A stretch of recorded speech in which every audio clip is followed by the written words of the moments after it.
안녕하세요. 부흥학교 303의 김진태입니다. 이제 5월로 들어섰습니다. 5월의 초입인데요. 4월은 잔인한 달이고 5월은 계절의 여왕이다, 이런 말이 있습니다. 그런데 낚시에서는 4월과 5월을 같은 비중으로 볼 수가 있습니다. 4월과 5월은 봄 시즌의 절정기이다. 근데 초대형급 두 뼘이 넘는 이런 498을 노리는 꾼이라면은 4월보다는 5월에 좀 더 비중을 둘 수가 있다, 엄밀히 구분하자면 그렇습니다. 이 좋은 시기를 맞아서 제가 찾아온 곳은요, 창녕군에 있는 이 반계곡형 저수지입니다.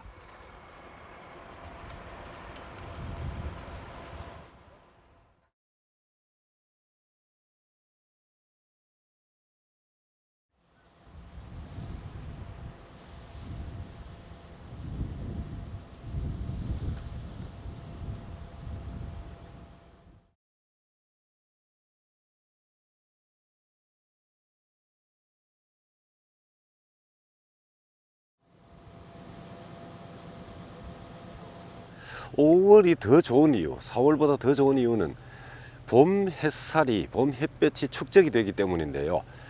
지열과 수온이 동시에 축적이 되는 겁니다. 축적이 되어 있기 때문에 하루 이틀 날이 나빠지고 비가 오더라도 저항이 금방 꺾이지 않고 그대로 한번 붙은 입질이 쭉 차고 나가는, 그게 바로 5월입니다. 그리고 또 5월이 가장 좋은 5월의 어떤 매력이라고 하면은 반계곡지를 공략할 수 있다. 중계곡형 저수지요. 수심이 깊기 때문에 봄 이 낚시가 늦게 시작됩니다. 수온이 충분히 축적이 되어야만이 수심 깊은 곳에 웅크리고 있던 두 뼘짜리 498이 활동을 시작하는데, 그 시기가 5월 접어들어서 지금부터 5월 하순경 배수기까지 물을 뺄 때까지 반계곡형 저수지의 초대형급을 노릴 수 있는 그런 최고의 어떤 기회이다. 제가 오늘 찾아온 곳은요, 화북지라고 하는데요, 전역의 수심이 깊고 규모가 약 한 3만 제곱미터 정도, 대구 경북권을 중심으로 본다면은 규모가 꽤나 있는 그런 저수지인데요. 이게 10수년 전에 준설을 했는데 전연안이 아직까지도 급심이 살아있다. 그래서 포인트로 잡을 만한 곳이 딱 한정이 되어 있습니다. 그리고 특이한 것은 여기에 희나리가 많습니다. 희나리 자원이 많기 때문에 2월이 되면은 2월부터 경남의 중청 낚시를 하는 꾼들이 몰려와서 여기에서 희나리 낚시를 하는데요. 그분들은 주로 제방 기준으로 볼 때 조안 쪽, 산자락 쪽, 수심이 깊은 저 지역들을 선호하시는데요. 저희들 대물꾼들이 이 포인트로 잡는 곳은요, 제방을 기준으로 볼 때 좌안 상류 쪽에 보면은 죽은 나무가 하나 서 있습니다. 저 자리에서부터 짚어 나갑니다. 저 자리 역시도 상당한 급심, 연한 급심이 살아있기 때문에 26대 이하 짧은 데를 가지고 공략하는 자리, 저 자리를 원래 이 저수지의 A급 포인트다, 이렇게 봤는데요. 그리고 거기에서 상류로 조금 돌아가면은요, 상류에 지금 밭과 산자락 사이에 삐죽하게 이렇게 풀이 덮여 있죠. 저게 지금 퇴적층입니다. 상류에서 이 물골로 새물이 들어올 때 토사가 밀려 가지고 이루어진 그런 어떤 지형인데요.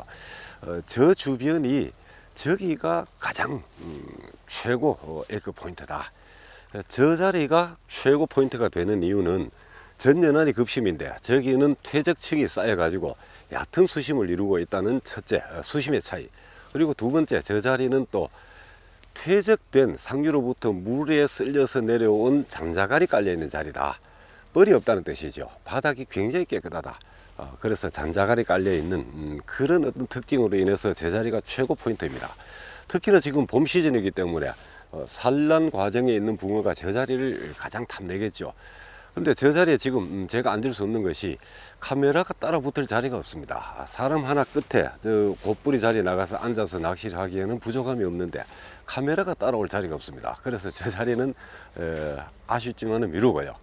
그 다음에 그 이상 상류 지역 이렇게 돌아오면은 여기는 밭둑 자리입니다. 현재 농작물이 없기 때문에 뭐 앉기에 큰 무리는 없겠습니다만은 앉아도 별 재미가 없습니다. 너무 급심이라서요. 그리고 또 여기에 농작물이 들어오게 되면은, 농작물이 심어지게 되면은 앉아서는 안 될 자리이고, 저 자리는 포인트 아닙니다. 나중에 이 자리, 이 저수지 찾으시는 분들요, 이 밭둑에 앉으시려고 농민들하고 다투지 마십시오. 낚시 안 됩니다, 거기는요. 그리고 제가 오늘 자리를 할 곳은요, 제방 기준으로 볼 때 우한 초입입니다. 지금 제 방을 기준으로 볼 때 우한 쪽은 연안 떼짱이 잘 발달이 되어 있습니다. 원래 이 화북지는 연안에서부터 약 한 2, 6대 정도 폭으로 떼짱과 어리연이 굉장히 우거지는 곳인데, 어리연은 아직까지 도달하지 않고 있습니다. 떼짱에 이제 새싹만 나고 있는데요. 저 자리를 제가 탐을 내는 이유는, 저 자리는 준설이 되지 않았습니다. 물이 빠졌을 때 보면 저 자리는 청석입니다. 큰 안반이기 때문에 저기는 준설을 못한 자리다. 그래서 어찌 보면 상류에 이어서 두 번째로 얕은 수심, 청석 위에, 거기에 찌들을 이렇게 세울 것입니다. 이게 지금 어리연입니다. 이 어리연이요, 이제 나기 시작하는데 수중에도 어리연 잎사귀가 있고 수면 위에도 있습니다. 이 일대가 수세미처럼 이 줄기들이 얽히게 되는데요.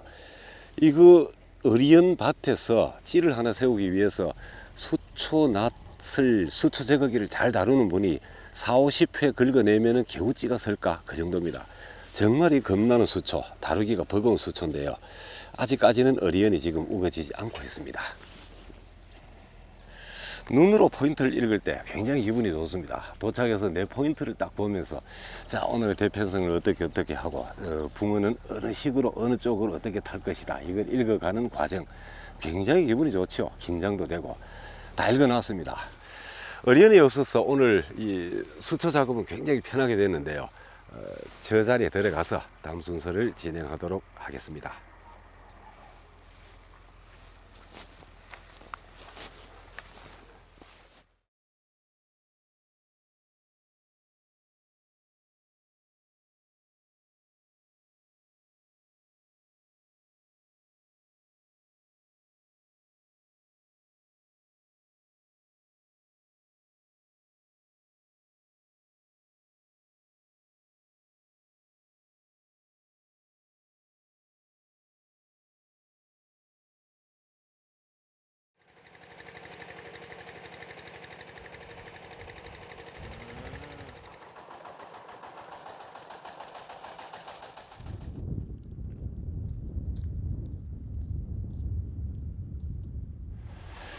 제가 말했던 포인트에 들어왔습니다. 제 방 기준으로 우한 초입인데요.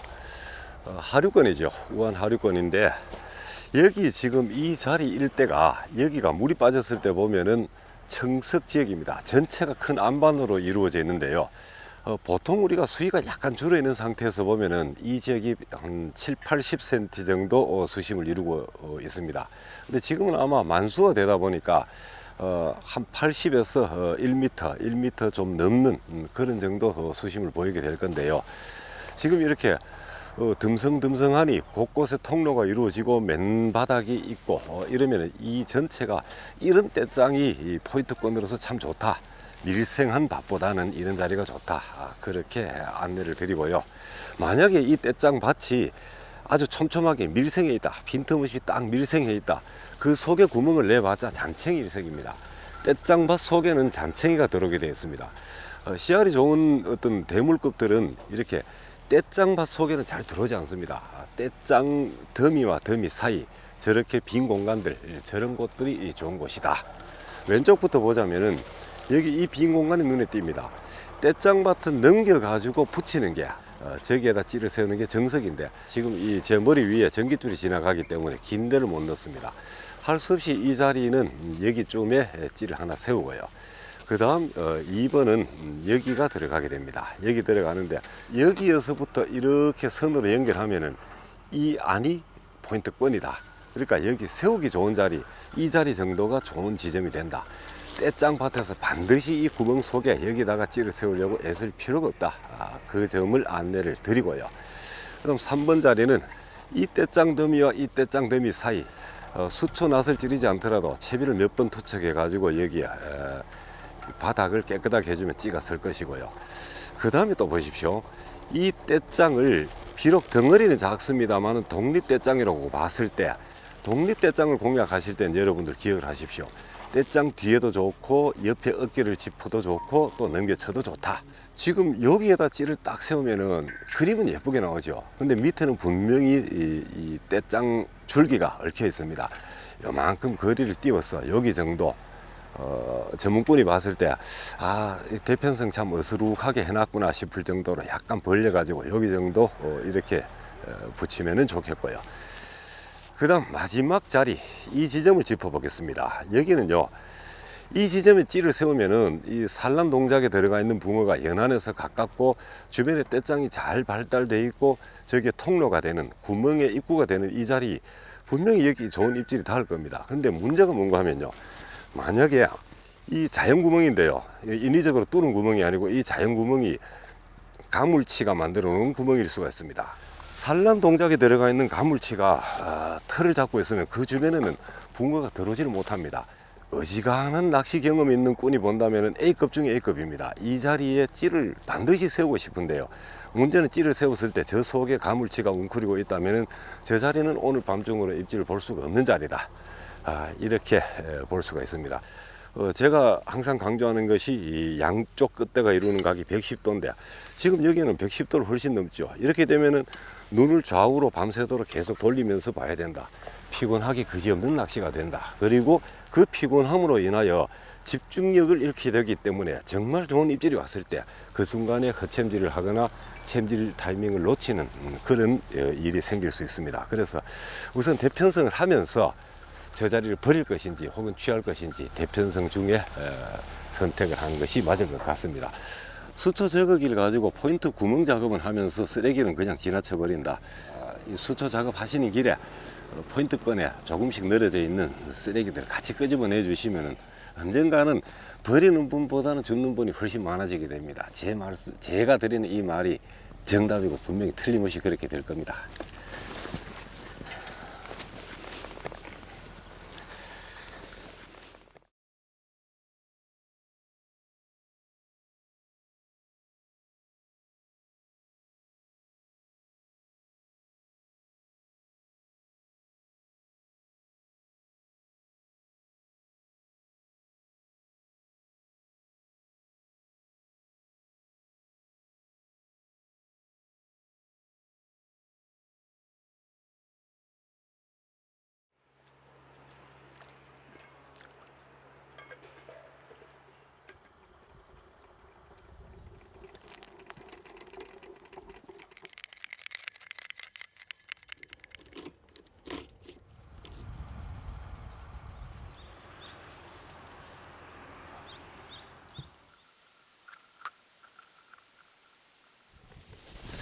제가 지금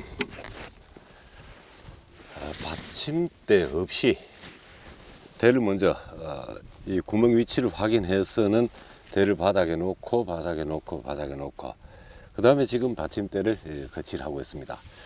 아마 요즘 다대 편성하시는 분들 생소한 모습일 텐데요, 원래 대물 낚시 대편성을 이렇게 했습니다.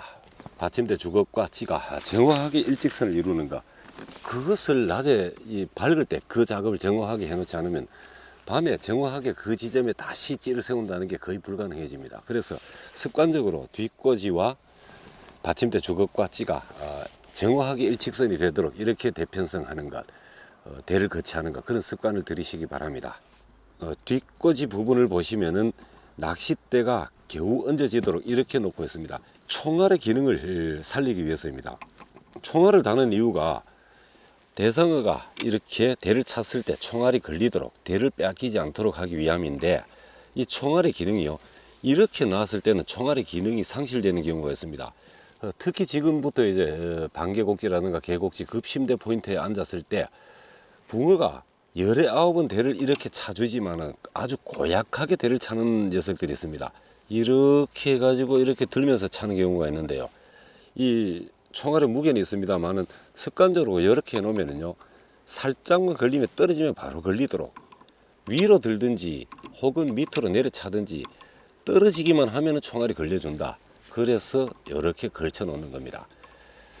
브레이크가 아니고 총알형 뒷꽂이를 사용하시는 분들 습관적으로 이렇게 걸쳐 놓으십시오. 이거 이렇게 놓으면요, 아까운 대 잃어버리기 십상입니다. 이게 제가 지금 사용하는, 주력으로 사용하는 챕입니다. 나이론줄 3호를 원줄로 선택을 했고요. 위에는 찌멈춘 고무가 O형 찌멈춘 고무가 2개입니다. 2개를 쓰는 이유는요, 챔질 시에 이 스토퍼가 밀리는 것을 방지하기도 하고, 또 지금처럼 찌맞춤을 할 때 하나를 내려 가지고 원래 수심대는 이렇게 기억을 하고 있으면서 하나만 가지고 찌맞춤을 할 때 편하도록 하기 위함. 그리고 밑에 O형 찌 멈춤고무 하나가 있고, 또 마지막 한 개, 이 직결 상태 이 부분을 보호하기 위해서 O형 찌 멈춤고무를 하나 달아놨습니다. 그리고 이 고리봉돌 기준으로 4호, 이 4호를 썼고요. 케블러 1.5호에 이게 이세형 바늘이 하는데요. 품이 넓고 허리가 짧습니다. 바늘의 크기는 품이 결정하는 겁니다. 품이 넓은 바늘이 큰 바늘이에요. 허리는 짧고 품이 넓기 때문에 바늘 전체 형태는 작지만은 큰 바늘의 어떤 큰 바늘의 기능을 할 수가 있다. 그래서 저는 이 형태의 바늘을 즐겨 쓰는 겁니다. 그리고 이제 찌맞춤인데요. 찌맞춤을 반드시 현장 맞춤으로 합니다. 지금 찌가 가라앉지 않고 수평을 이루고 있습니다. 어떤 이 대상어가 아닌 새우가 건드려도 찌가 건들건들 집중을 할 수가 없죠. 다대편성을 할 수가 없습니다. 그래서 봉돌이 떠 있는 낚시는 바람직하지 않다. 저는 봉돌을 바닥에 붙이는 채비를 씁니다. 지금 이 경우에 좁쌀추를 달아버립니다.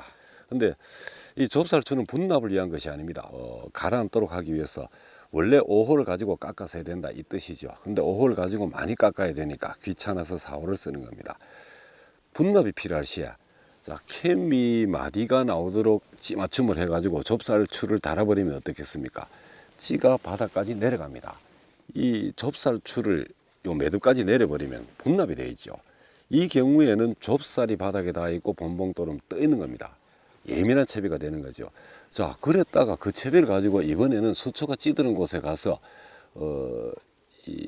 더 무거운 어떤 맞춤을 요하는 그런 포인트를 찾았다. 그때는 이 봉돌을요, 좁쌀을요, 상부로 위쪽으로 완전히 밀어 올려 버립니다. 이렇게 좁쌀을 밀어 올려 가지고 본봉돌과 한 덩어리가 되도록 이렇게 만들면 어떻게 되겠습니까? 이렇게 되면 같이 바닥에 닿아 있죠. 더 무거운 채비가 되는 겁니다. 찌맞춤을 다시 하지 않고 봉돌을 바꾸지 않고 무거운 채비와 가벼운 채비를 겸해서 쓸 수가 있다. 하나의 팁이 되겠습니다. 지금은 제가 이 가라앉히기 위해서 좁쌀추를 달았다고 말씀을 드렸습니다. 이제 확인을 해 보겠습니다. 찌가 바닥으로 내려가는지요? 내려갔습니다. 좀 빠르게 내려가죠. 무겁다는 뜻이죠. 그렇다면은 여기에서 본봉돌을 조금만 날려주면 되겠습니다.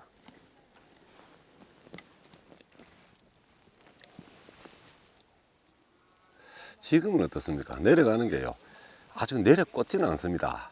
제가 원하는 게 이 정도입니다. 이 정도가 되면은요, 지금은 이제 봉돌이 찌를 끌고 바닥에 내려갔죠. 완전히 가라앉는 맞춤입니다. 큰 비가 와서 찬물이 들어오게 되면은 대류가 엄청나게 활발하게 일어납니다. 채비의 어떤 예민성만 추구해가지고 안정성을 잃어서는 안 된다. 그래서 가라앉는 맞춤이 좋고, 가라앉을 때 너무 천천히 찌가 내려가도록 이렇게 맞추시려고 애를 쓰면은 자칫 너무 가벼워 가지고 채비가 뜨게 되는 그런 결과가 나기 쉽다. 그 점을 안내를 드리겠습니다.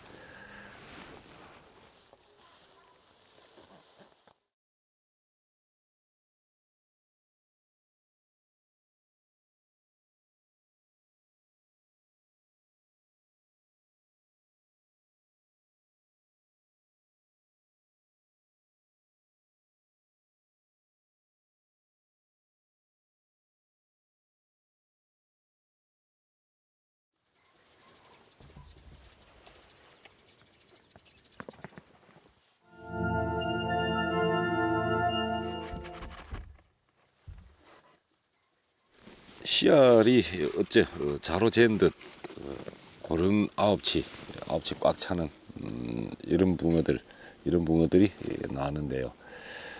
뭐 항문이 열렸다가 다친 흔적이 보이고요. 몸에 상처는 하나도 없습니다. 알은 베고 있지 않고요. 산란을 끝내고 휴식기를 마치고 본격적인 봄 사냥을 하고 있다. 지금부터 배수를 할 때까지 중계곡형 저수지가 제 시즌에 맞는다. 절정기가 됩니다. 봄의 어떤 기운, 햇볕이죠. 이 햇볕이 축적되면서 수심 깊은 곳에 수온이 전달되고, 그러므로 해서 웅크리고 있던 대물들이 움직임을 시작한다.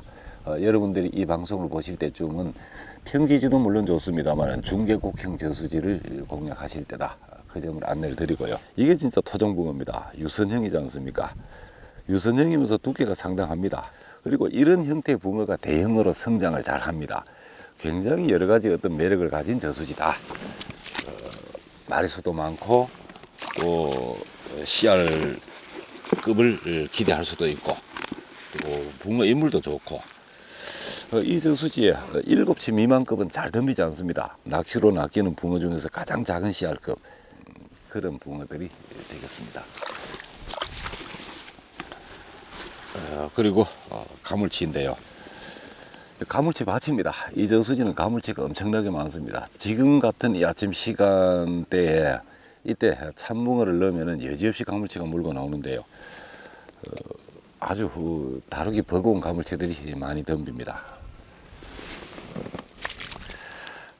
오늘 이 시기를 잘 짚었다 생각했는데 역시 조금의 아쉬움을 남기고 다음번에도 좀 더 좋은 이런 낚시 소재를 찾아서 방송을 꾸며보도록 하겠습니다. 오늘 영상 이것으로 마치겠습니다. 감사합니다.